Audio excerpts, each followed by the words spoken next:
இனி விரிவான செய்திகள். விமான சேவை பணியாளர் ஒருவரின் தாமதத்தினால் பிராங்க்பர்ட்டில் இருந்து கொழும்பு நோக்கி புறப்படவிருந்த ஸ்ரீலங்கன் விமானம் 15 மணித்தியாலங்கள் தாமதமானது.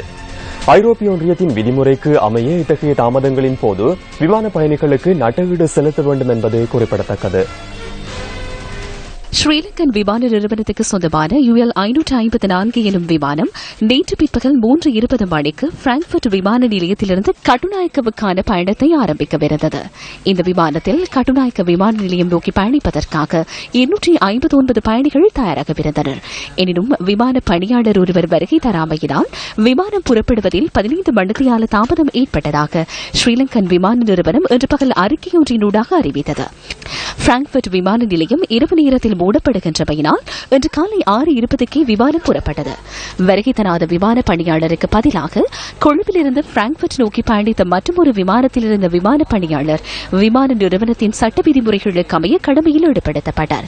விமானம் தாமதமான நேர பகுதியில் பயணிகளுக்கு உணவு மற்றும் தங்குமிட வசதிகள் ஏற்படுத்தி கொடுக்கப்பட்டதாக ஸ்ரீலங்கன் விமான நிறுவனத்தின் அறிக்கையில் குறிப்பிடப்பட்டுள்ளது. தாமதம் தொடர்பில் பயணிகளிடம் மன்னிப்பு கோரியுள்ள விமான நிறுவனம் ஐரோப்பிய ஒன்றிய விதிமுறைகளுக்கு அமைய தாமதத்துக்காக பயணிகளுக்கு நட்டீட்டை பெற்றுக் கொடுப்பதாகவும் தெரிவித்துள்ளது. ஐரோப்பிய ஒன்றிய ஒழுங்கு விதிமுறைகளுக்கு அமைய 3 மணித்தியாலங்களுக்கு அதிக நேரம் தாமதம் ஏற்படும் பட்சத்தில் விமான நிறுவனத்திடமிருந்து நட்டீடு பெற்றுக் கொள்ள முடியும். ஐரோப்பாவிலிருந்து ஐரோப்பிய ஒன்றியத்தில் அங்கம் வகிக்காத 3500 கிலோமீட்டர்களை விட அதிக தொலைவில் இருக்கும் நாடொன்றுக்கு 3 மணித்தியாலங்கள் தாமதம் ஏற்பட்டால் 600 யூரோக்களை நட்டீடாக செலுத்த வேண்டும்.